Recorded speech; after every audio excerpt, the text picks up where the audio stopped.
In the beginning was the Word, and the Word was with God, and the Word was God.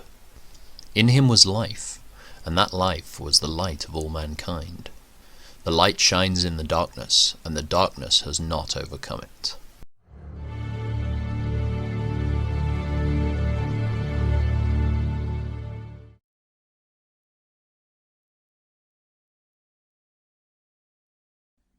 This is the route the Israelites followed as they marched out of Egypt under the leadership of Moses and Aaron. At the Lord's direction, Moses kept a written record of their progress. These are the stages of their march, identified by the different places where they stopped along the way. They set out from the city of Ramesses in early spring, on the 15th day of the month, on the morning after the first Passover celebration. The people of Israel left defiantly, in full view of all the Egyptians. Meanwhile, the Egyptians were burying all their firstborn sons, whom the Lord had killed the night before. The Lord had defeated the gods of Egypt that night with great acts of judgment. After leaving Ramesses, the Israelites set up camp at Succoth. Then they left Succoth and camped at Etham, on the edge of the wilderness. They left Etham and turned back towards Pi-hahiroth, opposite Baal-zephon, and camped near Migdol. They left Pi-hahiroth and crossed the Red Sea into the wilderness beyond. Then they travelled for 3 days into the Etham wilderness and camped at Marah. They left Marah and camped at Elim, where there were 12 springs of water and 70 palm trees. They left Elim and camped beside the Red Sea. They left the Red Sea and camped in the wilderness of Sin. They left the wilderness of Sin and camped at Dophkah. They left Dophkah and camped at Alush. They left Alush and camped at Rephidim, where there was no water for the people to drink. They left Rephidim and camped in the wilderness of Sinai. They left the wilderness of Sinai and camped at Kibroth Hattava. They left Kibroth Hattava and camped at Hazeroth. They left Hazeroth and camped at Rithmah. They left Rithmah and camped at Rimmon Perez. They left Rimmon Perez and camped at Libnah. They left Libnah and camped at Rissah. They left Rissah and camped at Kehelatha. They left Kehelatha and camped at Mount Shepher. They left Mount Shepher and camped at Harada.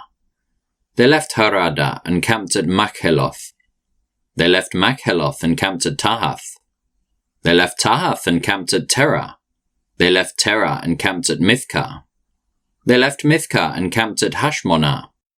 They left Hashmonah and camped at Moseroth.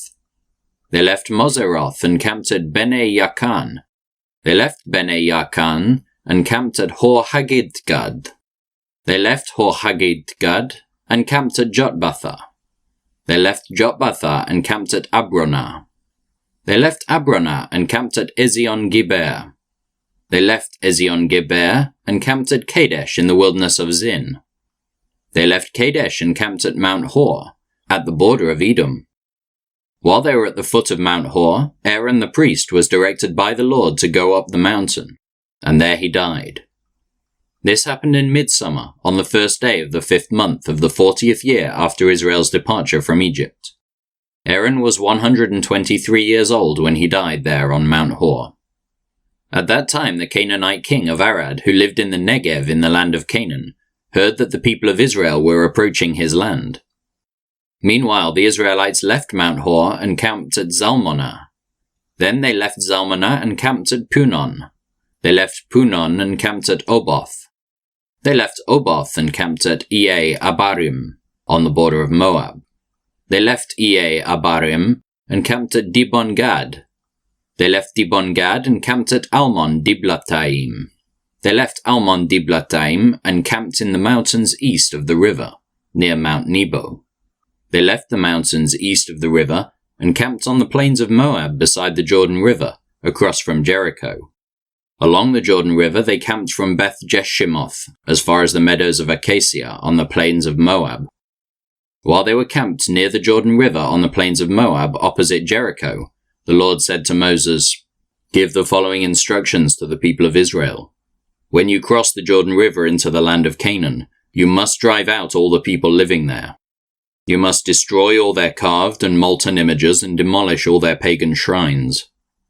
Take possession of the land and settle in it, because I have given it to you to occupy. You must distribute the land among the clans by sacred lot and in proportion to their size. A larger portion of land will be allotted to each of the larger clans, and a smaller portion will be allotted to each of the smaller clans. The decision of the sacred lot is final. In this way, the portions of land will be divided among your ancestral tribes. But if you fail to drive out the people who live in the land, those who remain will be like splinters in your eyes and thorns in your sides. They will harass you in the land where you live, and I will do to you what I had planned to do to them."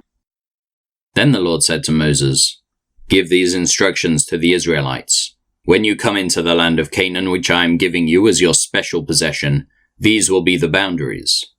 The southern portion of your country will extend from the wilderness of Zin along the edge of Edom. The southern boundary will begin on the east at the Dead Sea. It will then run south past Scorpion Pass in the direction of Zin. Its southernmost point will be Kadesh Barnea, from which it will go to Hazar Adar and to Asmon. From Asmon, the boundary will turn towards the brook of Egypt and end at the Mediterranean Sea. Your western boundary will be the coastline of the Mediterranean Sea. Your northern boundary will begin at the Mediterranean Sea and run east to Mount Hor, then to Lebo Hamath and on through Zedad and Ziphron to Hazar Enan. This will be your northern boundary. The eastern boundary will start at Hazar Enan and run south to Shepham, then down to Riblah on the east side of Ain. From there, the boundary will run down along the eastern edge of the Sea of Galilee, and then along the Jordan River to the Dead Sea. These are the boundaries of your land." Then Moses told the Israelites, "This territory is the homeland you are to divide among yourselves by sacred lot. The Lord has commanded that the land be divided among the 9.5 remaining tribes. The families of the tribes of Reuben, Gad, and half the tribe of Manasseh have already received their grants of land, on the east side of the Jordan River, across from Jericho towards the sunrise." And the Lord said to Moses, "Eleazar the priest and Joshua son of Nun are the men designated to divide the grants of land among the people. Enlist one leader from each tribe to help them with the task.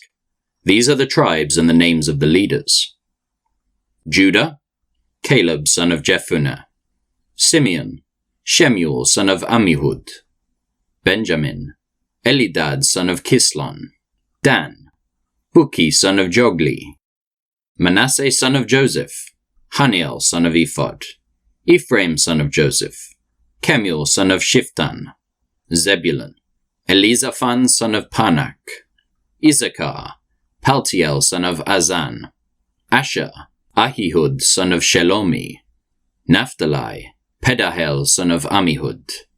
These are the men the Lord has appointed to divide the grants of land in Canaan among the Israelites."